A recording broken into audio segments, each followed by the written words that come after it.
Lord. प्रभूच्या नावाला धन्यवाद देऊया आपण की देव बाप्पाने ही सुंदरशी वेळ दिली. प्रियांनो, जगामध्ये देवाच्या सानिध्यामध्ये बसण्यापेक्षा कोणताच समय मोठा नाही.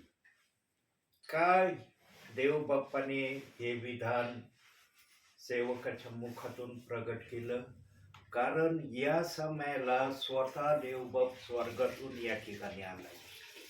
त्याची उपस्थिती म्हणून जगामध्ये सर्व समयापेक्षा प्रभूच्या सानिध्यात बसण्याच्या समयाला देव बाप्पाने सर्वात मोठा समय किंवा आशीर्वादाचा क्षण ह्या गौरवाने गौरविलेला आहे. म्हणून भक्तीची सुरुवात आपण प्रार्थनेने करू.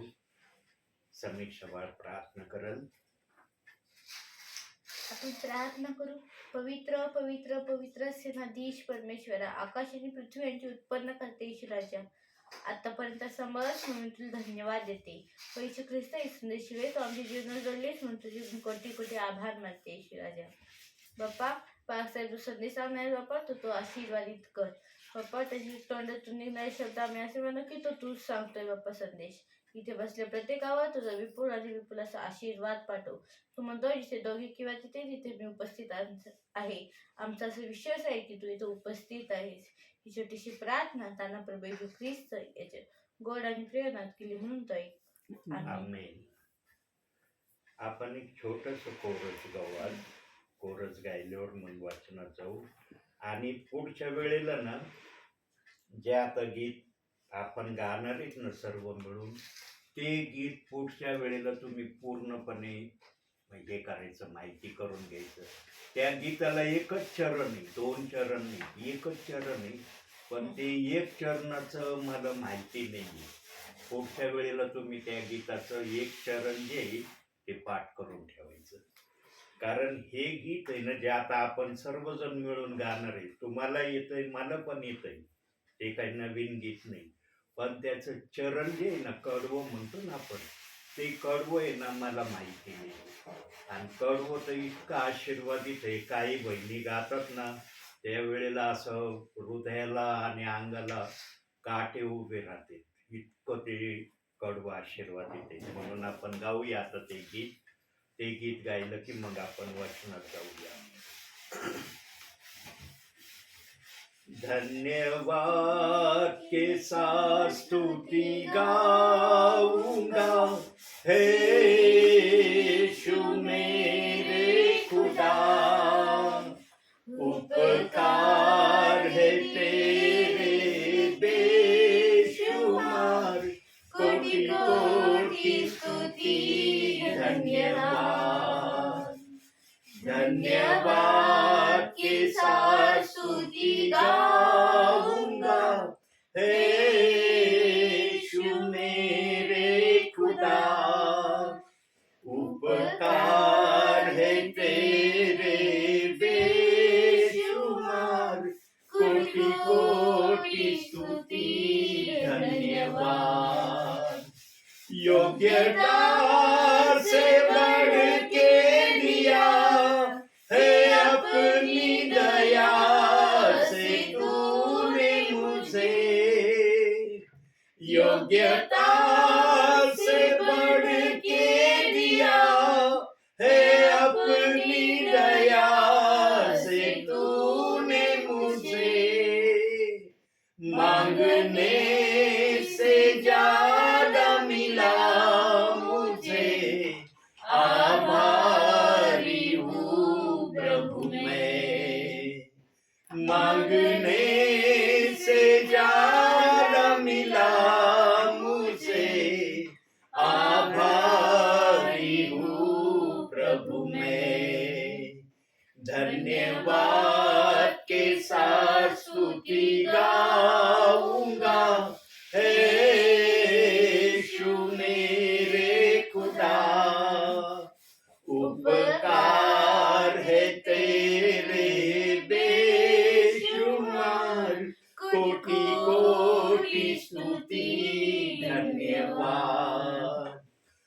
कोटी कोटी स्तुती धन्यवाद, कोटी कोटी स्तुती धन्यवाद. होय, आमच्या देवाची जेवढी स्तुती आराधना आम्ही करू तेवढी आमच्या दृष्टीने ती अपुरी आम्हाला वाटते.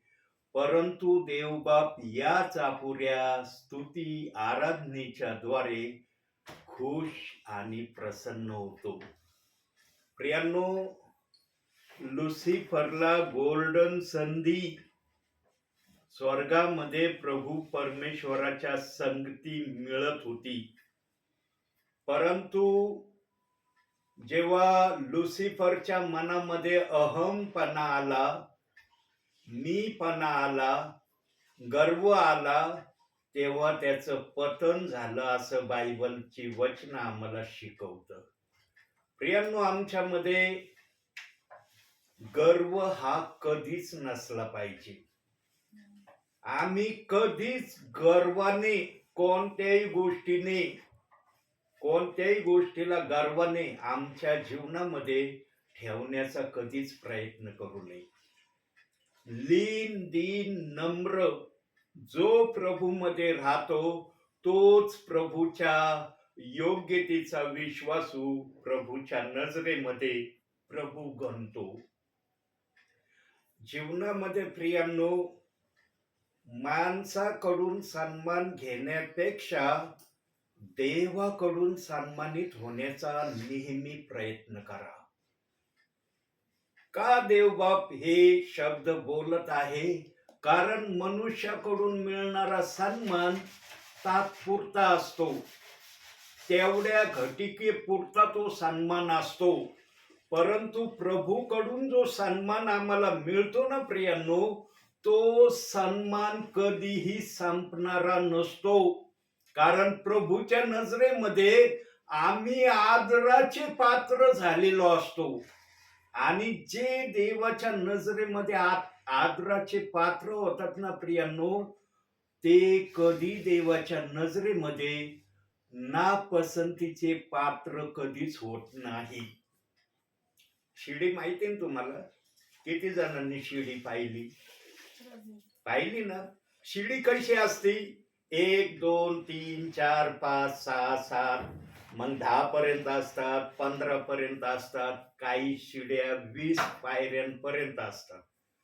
खालीहून वर जातो ना आपण, वरून खाली येतो, खालीहून वर जातो. प्रियांनो, नेहमी लक्षात ठेवायचं, देव बाप्पाच्या नजरेमध्ये आम्ही खालीहून वर जाणारे विश्वासी असलं पाहिजे. जो खालीहून वर जाण्याचा प्रयत्न करतो ना, तो यशस्वी झाल्याशिवाय राहत नाही. आणि प्रियांनो, कधीही शिडीच्या 3ऱ्या पायरीवर मी डायरेक्ट पाय देईल किंवा 4थ्या पायरीवर मी पाय देईल अशी अपेक्षा कधीही ख्रिस्ती जीवनामध्ये वाटचाल करत असताना करण्याचा प्रयत्न करायचा नाही. पहिल्या पायरीपासूनच देव बाप्पाचा आदर करायचा. आणि पहिली पायरी काय माहितीये? पहिली पायरी काय देवाच्या नजरेमध्ये? विश्वास ही पहिली पायरी आहे. विश्वासाच्या माध्यमातूनच आम्ही पुढं आणि पुढं देवाच्या राज्यामध्ये जाण्याचा नेहमी प्रयत्न करणारे असतो. आणि देव बाप्पाने पण आम्हाला विश्वासाच्या माध्यमातूनच देवाच्या राज्यामध्ये आमचा स्वीकार केलेला आहे. देवबाप नेहमी विश्वासणाऱ्याकडे आदराच्या नजरेने पाहतो. त्याचं पाहणं तो कधीच बदलित नाही. पण आम्ही देव बाप्पाला कधी कधी आमच्याकडे पाहण्याचा दृष्टिकोन बदलण्यासाठी तयार करण्याचा प्रयत्न करतो. आणि ही प्रक्रिया केव्हा होते आमच्या जीवनामध्ये प्रियांनो?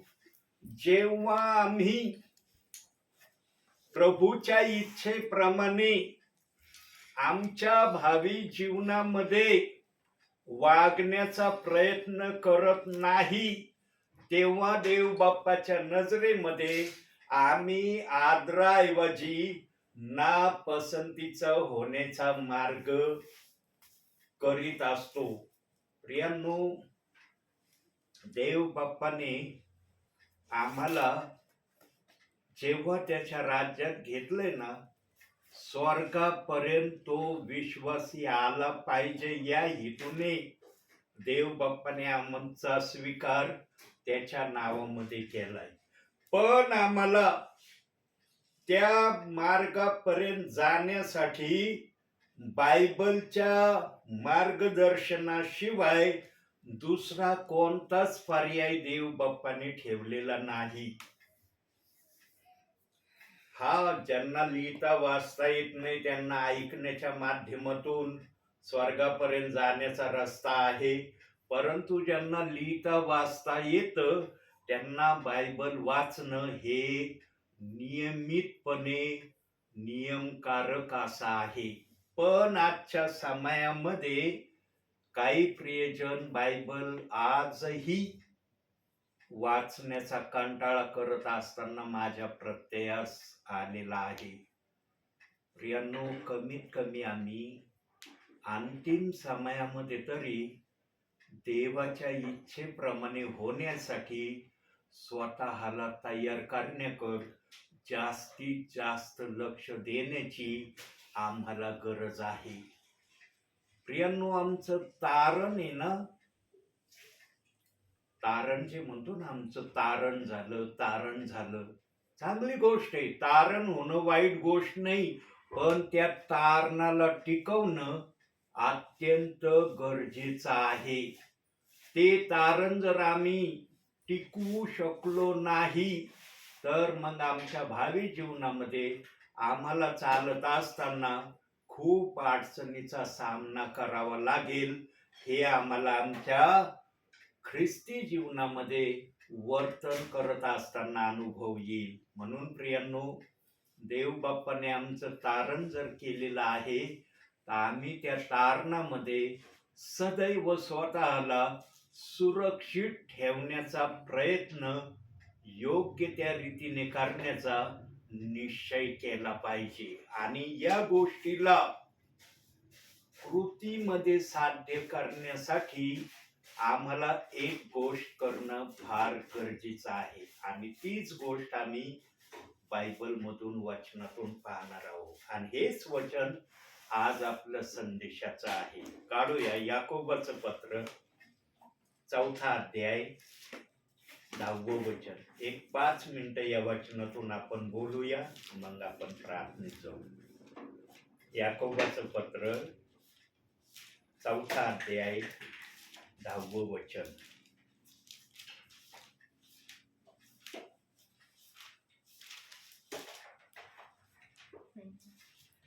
प्रभू समोर नम्र व्हा, म्हणजे तो तुम्हाला उच्च करीन. प्रभू समोर आम्हाला नम्र राहायचंय.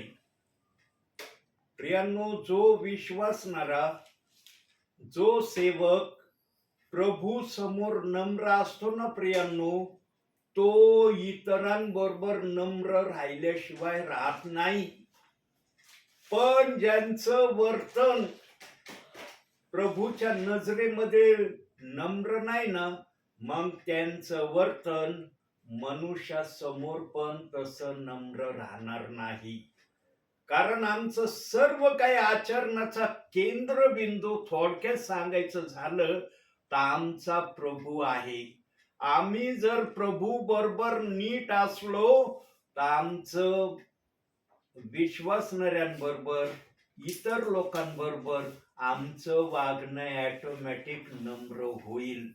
आणि जो प्रभू समोर नम्र राहतो ना प्रियांनो, देवबाप त्याला उंच करण्याच्या प्रक्रियेमध्ये कधी माघार घेत नाही. कधी प्रभू त्या गोष्टीचा विचार करत बसत नाही. प्रभू कधी असं मनामध्ये आणत नाही की पुढं जर हा नम्र नाही राहिलं तर काय करायचं.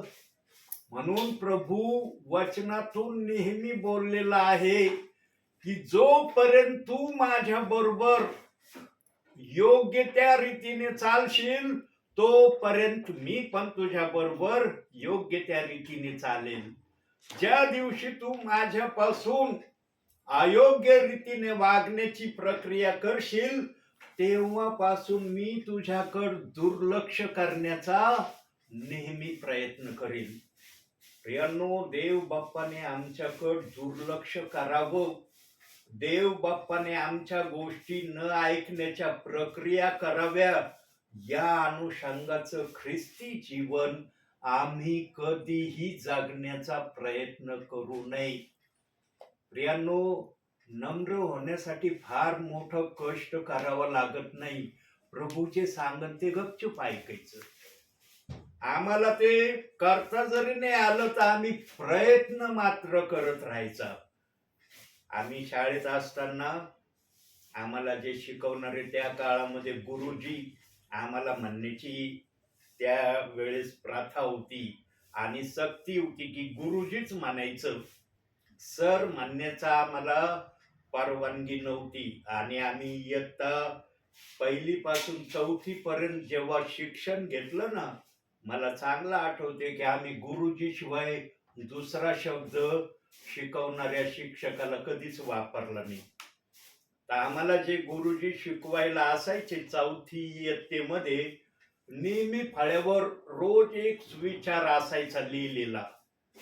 तो सुविचार बहुतांशी महिन्याभरातून कमीत कमी 20 वेळेस फळ्यावर लागलेला असायचा. आणि ज्याचा अक्षर चांगला असेल त्याला ते खडूने फळ्यावर लिहिण्याचा अधिकार असायचा. आणि कोणता सुविचार असायचा माहितीये? प्रयत्न करिता वाळूचे खण रगडिता तेल गळे.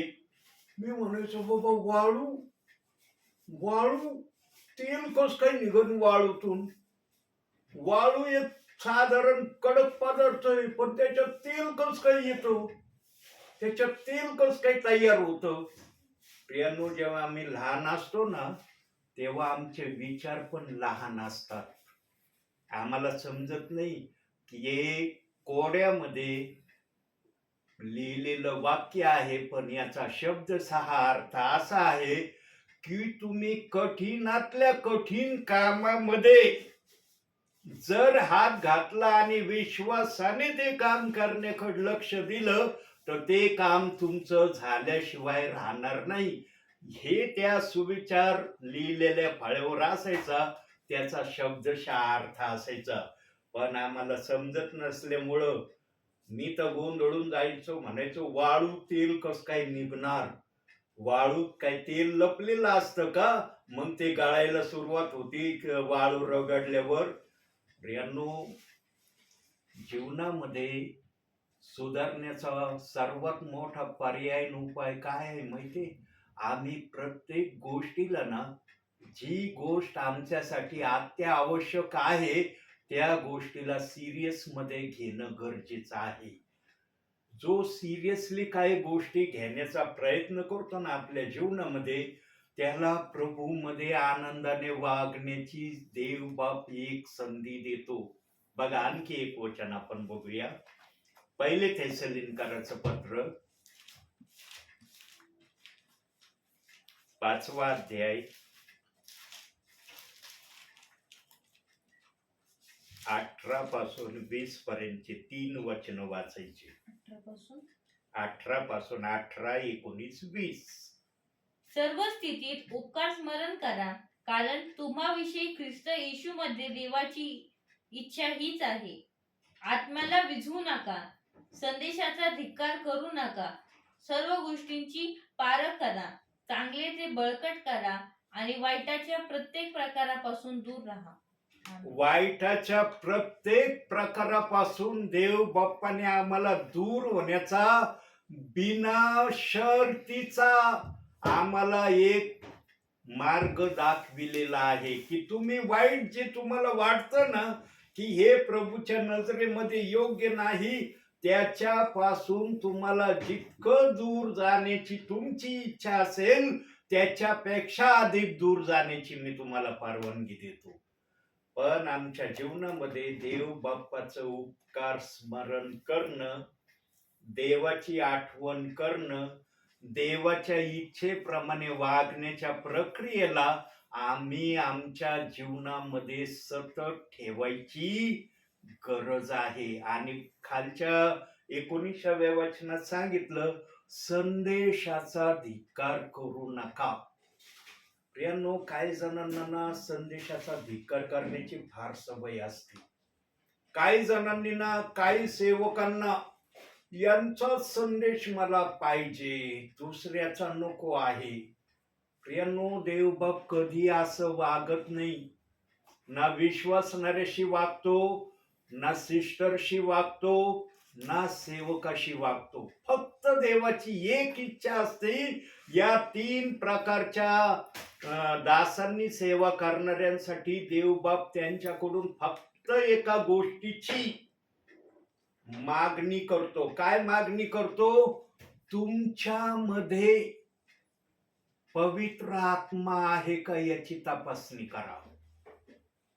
आमच्या जवळ जर पवित्र आत्मा असला ना प्रियांनो, तो पवित्र आत्मा त्याच्या इच्छेनुसार आपल्या विश्वासणाऱ्यांना समय ओळखून मार्गदर्शन करणारा आहे. आत्म्याला सांगावं लागत नाही, हा विषय आहे, या विषयावर तुला कसं बोलायचं. आत्म्याला त्या विषयाची अगोदरच कल्पना असते. तुम्ही या ठिकाणी प्रार्थनेला बसण्या अगोदरच पवित्र आत्म्याने योजना केली होती की आज मला आपल्या दासाच्या मुखातून कशा प्रकारे बोलायचं आहे.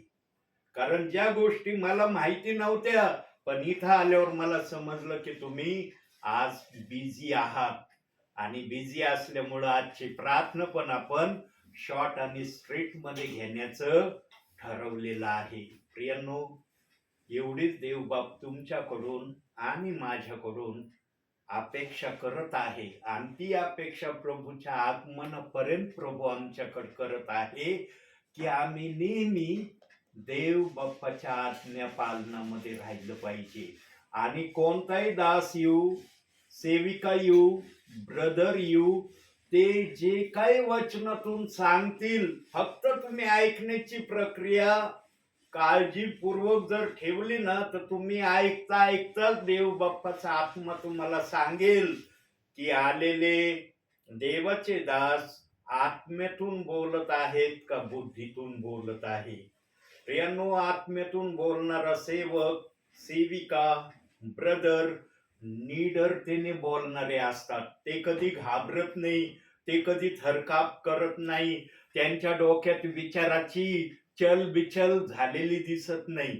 पण बुद्धीने आलेले संदेश त्यावेळेस ही मात्री प्रक्रिया दिसल्याशिवाय राहत नाही. म्हणून प्रियांनो, जीवनामध्ये प्रभूमध्ये जर येण्याची तुम्ही अपेक्षा केलेली आहे, तर स्वर्ग हे तुमचं शेवटचं ठिकाण मी प्राप्त करील या गोष्टीला जर तुम्ही साध्य केलं आपल्या जीवनामध्ये, तुम्ही प्रभू बरोबर विश्वासू राहिले, प्रभूच्या इच्छेप्रमाणे तुमचं वागणं झालं, आणि प्रभू तुमच्याकडे पाहून अतिशय खुश आणि आनंदी झाला, हे आम्हाला वरती गेल्यावर प्रभू दाखवेल. प्रियांनो, या ठिकाणी फक्त प्रभू स्वर्गातून आमच्याकडे लक्ष देत आहे. माझा सेवक आत्म्याच्या प्रेरणेने गेल्यावर माझ्या आत्म्याच्या प्रेरणेने किती बोलण्याची अपेक्षा करतो आणि बुद्धीच्या प्रेरणेने सांगण्याची किती इच्छा ठेवतो, याचं मोजमापन आत्म्याशिवाय कोणी करू शकत नाही. जेव्हा सेवक आत्म्याची भाषा सोडून बुद्धीच्या भाषेकडे येतो ना प्रियांनो, तेव्हा त्याला बोलायला जमत नाही. तो 1 किंवा 2 वाक्य बोलला की लगेच स्टॉप होतो. त्याला पुढं काय बोलावं, कोणती गोष्ट सांगावी याचा विचार डोक्यात येत नाही. का अशी प्रक्रिया होती प्रियांनो? कारण आत्म्याचं वचन बुद्धीनं सांगणं कोणालाही शक्य होणार नाही, असं बायबलच्या आत्म्याने सांगितलेलं आहे. आणि बायबलच्या आत्म्याने ज्या गोष्टी आम्हाला काळजीपूर्वक शिकवल्या आहेत, सांगितल्या आहे, त्या गोष्टीप्रमाणेच आमच्या जीवनामध्ये तशा क्रिया व्हायला पण सुरुवात होते. म्हणून शेवटी एक वचन बघू आपण आणि मग या ठिकाणी आपण थांबूया. एक शेवटचं वचन 2 पेत्र 1 अध्याय 21 वचन.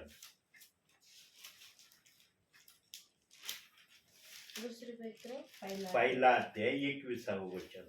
कारण संदेश मनुष्यांच्या इच्छेने कधी झालेला नाही, तर पवित्र आत्म्याने प्रेरित झालेल्या मनुष्यांनी देवापासून तो सांगितलेला आहे. आमेन. बघा प्रियांनो, आज तुम्ही किती कामात बिझी माहिती ना तुम्हाला. माझ्यापेक्षा तुम्हाला जास्त माहिती आहे ना की तुम्ही आज किती कामात बिझी आहे. ठीक आहे, मला नव्हतं माहिती तुम्ही कामात बिझी आहात म्हणून, पण देव बाप्पाला माहित होतं का नव्हतं? देव बाप्पापासून लपलो होतं का? देव बाप्पाला कळत होतं ना की तुम्ही आज सकाळपासून किती कामामध्ये व्यस्त आहात, तुम्ही कशा कशा प्रकारचे आज काम केले. असं असतानाही देव बाप्पाने मला प्रेरणा दिली, माझ्या दासा तुला आज तिथं जायचंय. मी जर म्हणलं असतं प्रभू फार बाहेर थंडी पडलेली आहे, आज खूप कडाक्याची थंडी आहे, आज नाही ना जात मी, उद्या जातो. प्रियांनो, मी जर अशी प्रक्रिया केली असती किंवा असं मनामध्ये विचार केला असता, तर जे आशीर्वाद तुम्हाला देवबाप आज देणार आहे, जे आशीर्वाद देवाच्या मनात तुमच्यासाठी आहेत, त्या आशीर्वादाला मी अडखळण झालो असतो. आणि सेवक जो आत्म्याचा असतो ना प्रियांनो, तो कधी विश्वासणाऱ्याचा अडखळण होत नाही. तो आपल्या जीवाची बाजी लावून प्रभू जे सांगतो ते करण्याकडेच लक्ष देतो. आणि ज्याच्या जवळ आत्मा आहे ना, तो कधी सेवेला दिरंगाई पण करण्याचा प्रयत्न करत नाही. मला जर रस्त्याने कळलं असतं ना की तुम्ही फार व्यस्त आहात, कामात आहात, तर प्रियांनो कदाचित मी तुमच्या घरापर्यंत येण्याची प्रक्रिया केली नसती. परंतु देवबाप्पाने असं काही मला दाखवलंच नाही. देवबाप फक्त माझ्या हृदयाला एवढीच प्रेरणा देत होता, लवकरात लवकर तिथं जा, मला बोलायचं आहे माझ्या प्रियजनांशी. प्रियांनो, देवबाप जितक्या आतुरतेने तुम्हाला बोलण्याची किंवा भेटण्याची इच्छा धरतो ना, तुम्ही आपल्या भावी जीवनामध्ये यापेक्षा डबल अपेक्षा देवाकडे येण्याची ठेवणारे सदैव झाले पाहिजे. आणि जो विश्वासणारा अशा प्रक्रियेने देव बाप्पा बरोबर आपला संबंध ठेवतो ना प्रियांनो, त्या विश्वासणाऱ्याच्या जीवनामध्ये सैतान चुकूनही दखल अंदाजी करण्याची चेष्टा करत नाही. तो लांबूनच बघतो, अरे यांचा प्रभूचा संबंध अतिशय चांगला आहे, मला इथं काही करता येणार नाही. सैतान काही करत नाही, मग दुष्ट आत्म्यांना तर कधी इच्छाच होणार नाही त्या विश्वासणाऱ्याच्या जवळ येण्याची पण. म्हणून प्रियांनो, ख्रिस्ताच्या जीवनामध्ये वाटचाल करत असताना अशा अनुषंगाचं जीवन जगण्यासाठी बायबलला जर आपल्या बरोबर घेतलं, तर तुम्हाला ही प्रक्रिया करायला अजिबात कुठल्या प्रकारची अडचण येणार नाही. म्हणून आजच्या या छोट्याशा संदेशातून देवबाप तुम्हाला आणि मला भरपूर आणि भरपूर आशीर्वाद देव. आमेन. डोळे बंद करा. 1 सेकंद आपण शांत राहूया प्रियांनो.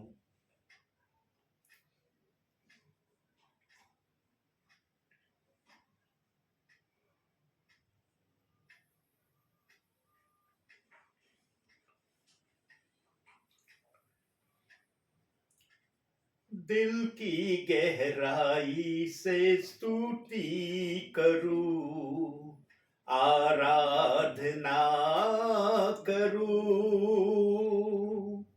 तन से और मन से पूरी शक्ति से तुझसे मैं प्रेम करूं.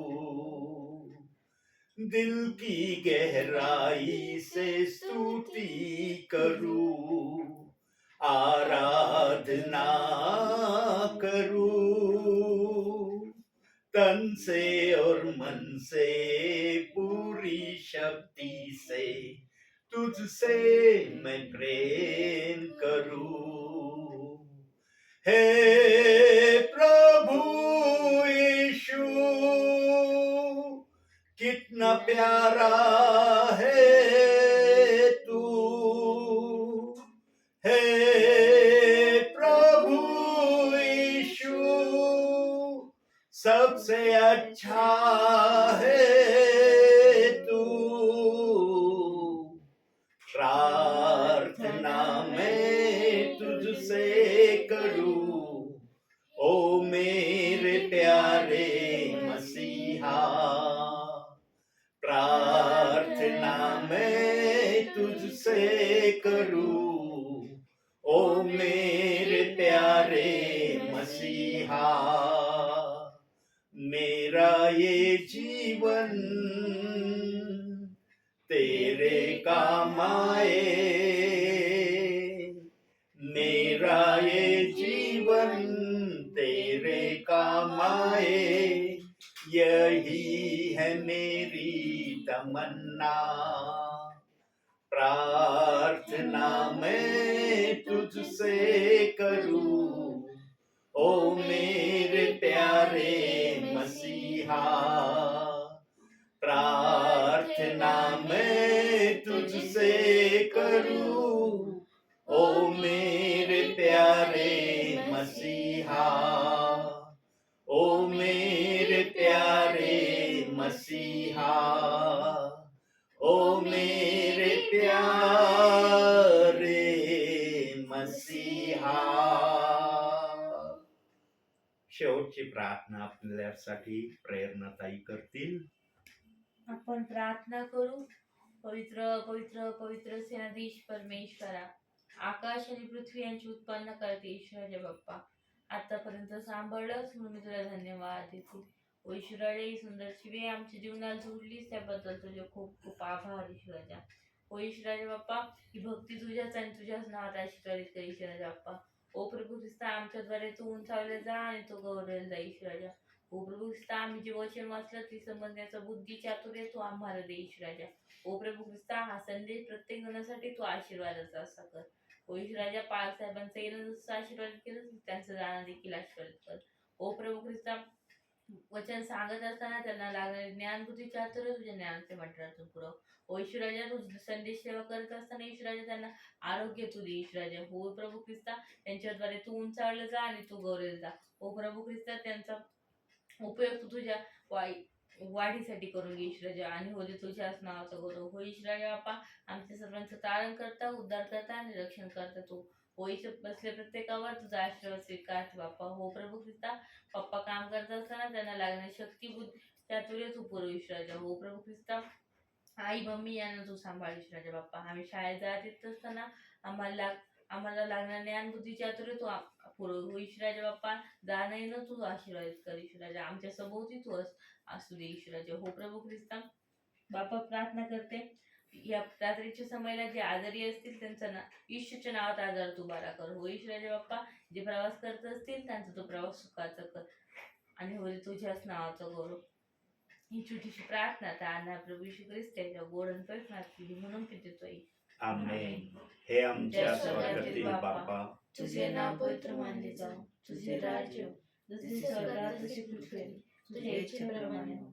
आमची रोजची भाकर आज आम्हाला दे, जसे मी आमच्या ज्ञान सोडले आहे तसेच आमची आम्हाला सोड, आणि आम्हाला फळदार नकोस तर आम्हाला सोडापासून सोड, कारण की राज्य, सामर्थ्य आणि गौरव ही सर्व तुझीच आहे. आमेन. प्रभू येशू रक्त की जय. प्रभू येशू रक्त की जय. प्रभू येशू रक्ताचा जय जयकार असो. आमेन. आमेन. बंद कर बाळा.